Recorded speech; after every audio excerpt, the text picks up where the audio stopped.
You just watched a student try to find an answer inside a Skool course. They searched, they got nothing useful back. So they scrolled to the transcript. 1 hour and 8 minutes of text. They hit Ctrl+F, they typed their question, they got random word highlights scattered across thousands of lines. That is not an answer. That is a wall of text with a search bar on top. And this is what your members experience every single day when they get stuck.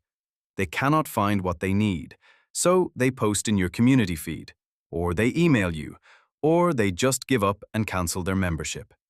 The answer was already in your course the whole time. Here is how AskMyContent fixes it. You start by creating a knowledge space inside AskMyContent.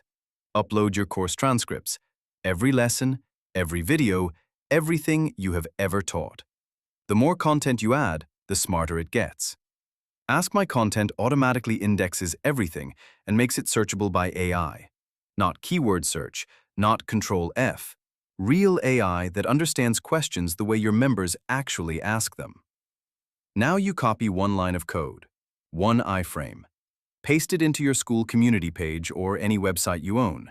And just like that, your members have an AI assistant trained on everything you have ever taught. Watch what happens when a member asks the same question that Skool could not answer. They get a real answer, time-stamped, with a direct link back to the exact moment in your video, in plain English, or any language they speak. Your Skool community now has a 24-hour-a-day AI assistant that knows your entire course library. Members stop posting repeat questions in your feed. Your community stays clean and focused. Your members get answers instantly, and you keep your revenue. One embed code works on Skool, Kajabi, Thinkific, Teachable, any website. Try it free today at AskMyContent.com.